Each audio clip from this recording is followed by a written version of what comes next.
I thought, with Sue Bird coming in, at least this is someone that has been positive on Caitlin at times.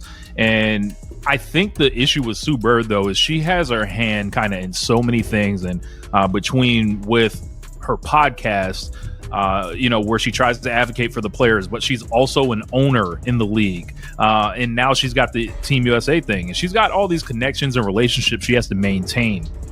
But at the end of the day, if it comes down to someone that went to UConn and someone that did not go to UConn, the UConn Mafia is going to stick together until... Let's speak plainly. Team USA has managed to create one of the most unnecessary, self-made crises in the history of women's basketball, and it's impossible to ignore. According to reports, Caitlin Clark, the most dominant and influential figure in the sport right now, has taken a firm stand, making it clear that she would step away entirely if officials tried to force her to give up her iconic jersey number. Behind closed doors, longtime legend Sue Bird is reportedly in full damage control mode, desperately trying to contain a situation that has exploded beyond expectations. But the reality is the harm may already be done. This controversy is growing by the hour, gaining momentum fast, and the consequences could permanently alter the future of the sport. So let me ask you directly, drop your thoughts below. Would you walk away from the honor of representing your country over a jersey number? Or do you think Caitlin Clark is taking this too far? I truly want to hear both perspectives. What seems obvious is that Team USA Basketball attempted to pressure Caitlin Clark into abandoning her trademark number 22. Let's not dance around it. This is a jaw-dropping example of organizational self-destruction. They took the one athlete responsible for bringing millions of new fans into women's basketball, the one name whose recognition eclipses nearly the entire league, and told her she couldn't wear the number tied to her historic rise. Then, in a moment of unbelievable surprise, they acted stunned when she essentially responded, "Then I'm done." Multiple credible reports from December training camp preparations indicate that officials bluntly informed Caitlin Clark she would not be allowed to wear the number she's had since childhood. The number fans worldwide instantly associate with her, the same way number 23 is inseparable from Michael Jordan. Her response was reportedly direct and non-negotiable. No number 22, no appearance at camp. Period.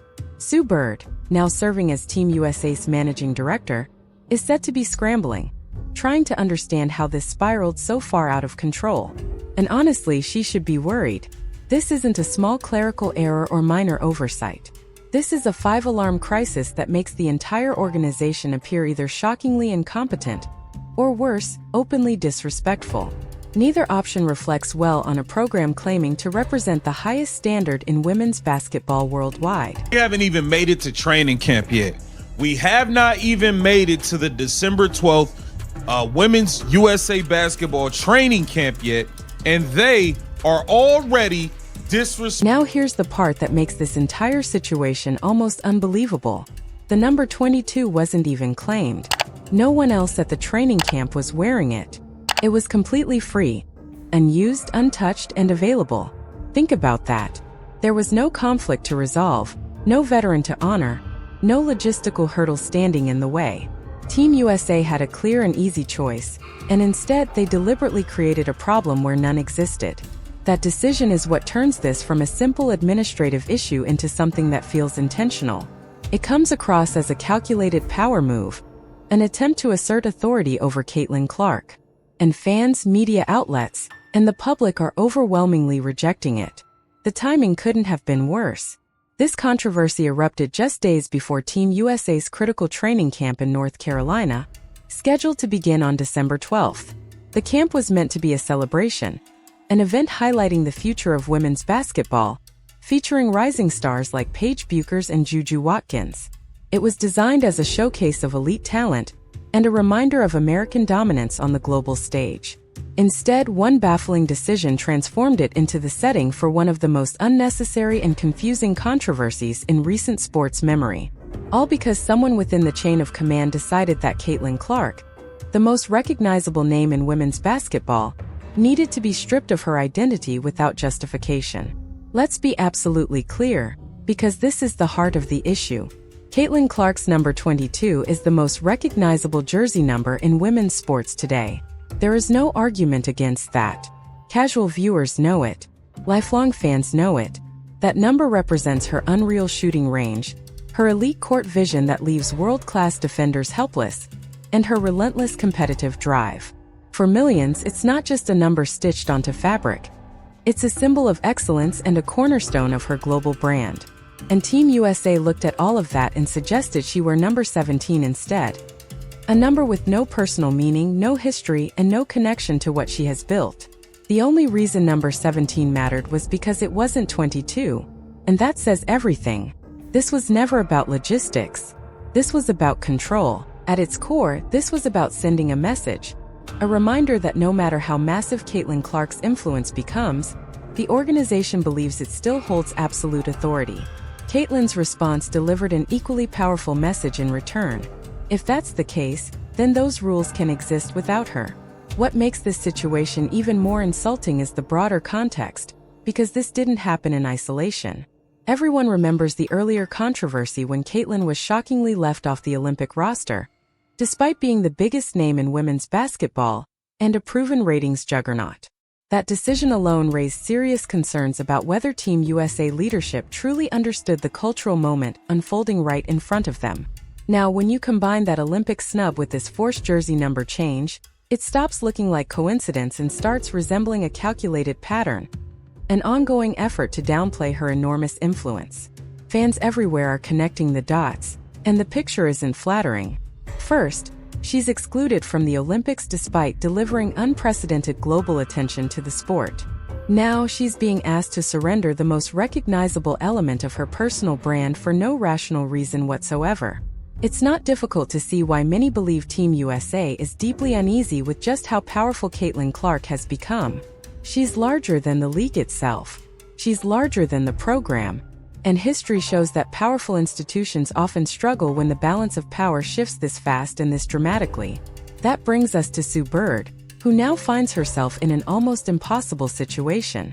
As managing director, she selected this training camp roster and is tasked with maintaining elite relationships while shaping the future of the national team. Instead of focusing on on-court strategy, player development, and international dominance, she's been forced into crisis management mode, trying to control a public relations disaster entirely created by her own organization. Sources close to the situation say Sue Bird has swung between visible frustration and outright panic, as she searches for a solution that won't make matters even worse. It's a complete mess, and she's standing at the center of it. And here's the blunt reality Team USA is being forced to confront. In this standoff, Caitlin Clark holds all the leverage. She doesn't need Team USA to legitimize her career or define her legacy. That work has already been done, and then some. She has obliterated records at Iowa that may never be broken. She has single-handedly elevated the WNBA's visibility, television ratings, and mainstream relevance. She's attracted new sponsors, media attention, and casual fans to women's basketball at a level no player before her ever reached. So the question becomes unavoidable. What does Caitlin Clark actually gain by sacrificing her brand identity to participate in a program that clearly fails to value her appropriately? Team USA, by contrast, has everything to lose if she walks away. They lose their biggest star. They lose the cultural relevance she brings with her. They lose millions of fans who tuned in specifically because of her presence. They lose media momentum, sponsorship dollars, and the powerful narrative that American women's basketball is entering a new golden era. Caitlin stepping aside would be catastrophic for the program, and Sue Bird knows it. That's exactly why she's scrambling. Then came the confirmation. The official training camp roster released to the public listed Caitlin Clark, wearing number 17. There it was in plain sight, removing any doubt that this wasn't rumor or speculation. They actually followed through. And here's the part that makes it impossible to defend. When you scan the full roster, you'll notice that not a single player is wearing number 22. It's completely open, available, untouched. They could have avoided this entire crisis with one simple decision, but they didn't. They chose confrontation. They chose controversy. And now they're dealing with the predictable fallout of that choice. This situation also pulls back the curtain on a much deeper, systemic problem in women's sports, one that extends far beyond a single jersey number or a single player. WNBA athletes have spent years speaking out about being undervalued, underpaid, and underappreciated despite driving enormous growth in their sport. When the most iconic player of an entire generation is treated as expendable, it reinforces the very disrespect female athletes have long been fighting against. This moment connects directly to the heated collective bargaining agreement negotiations happening right now, and the real possibility of a league-wide lockout, as players grow increasingly tired of being told they should simply be grateful for less.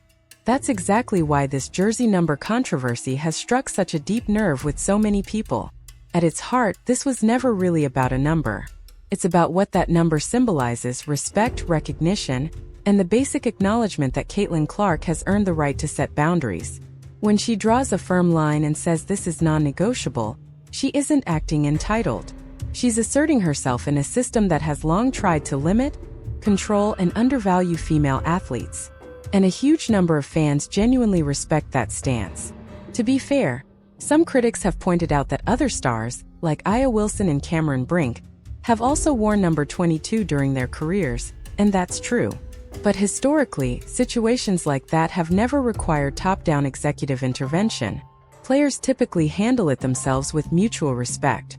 There have been countless all-star events where multiple athletes shared eligibility for the same number, and those situations were resolved calmly and professionally, without USA Basketball stepping in with heavy-handed rulings.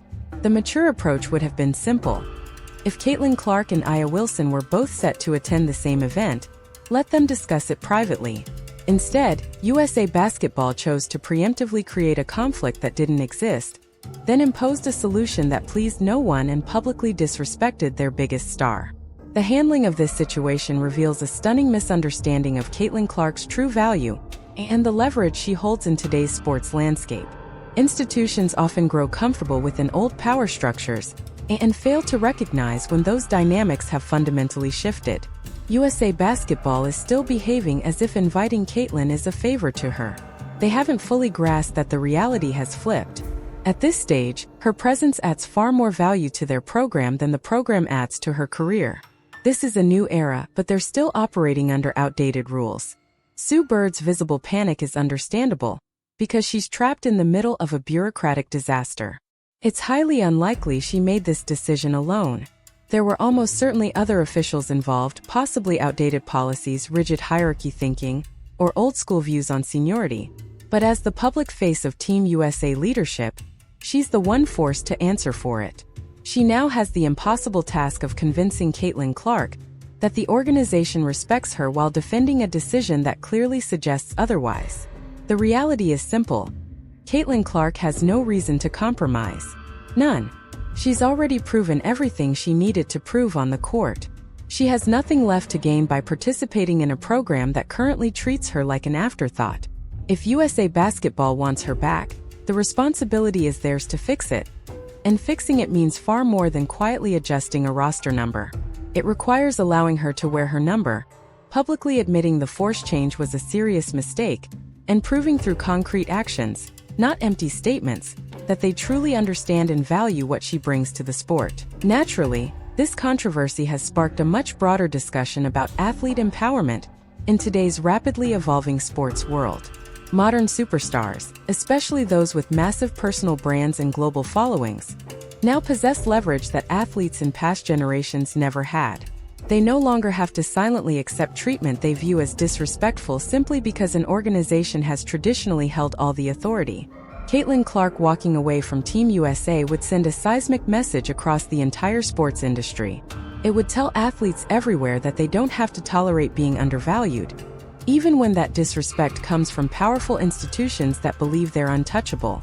What happens next remains genuinely uncertain, and the stakes couldn't be higher.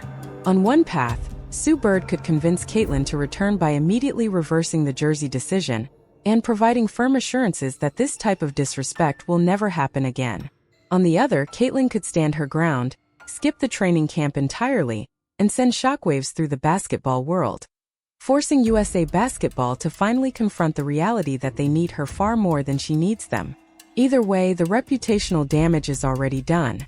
USA Basketball has publicly presented itself as either shockingly incompetent or deliberately dismissive, and neither interpretation reflects strong leadership. The comparisons to legendary athletes and their iconic numbers are impossible to ignore. No one would have ever asked Wayne Gretzky to give up number 99. No one would have dared suggest Michael Jordan change his number. Those jerseys became inseparable from those athletes because of what they achieved while wearing them. Caitlin Clark has reached that same level of recognition in women's basketball. Number 22 is her identity. Asking her to abandon it is asking her to compromise who she is. And she's made it clear that won't happen. So here we are. Team USA created a completely avoidable crisis, and now Sue Bird is racing to contain the fallout before it escalates further. Caitlin Clark holds all the leverage and she knows it. This story is far from finished. If you want continued updates as it develops, make sure to like and subscribe. And now I want to hear from you. What should Caitlin do next? Share your thoughts in the comments below.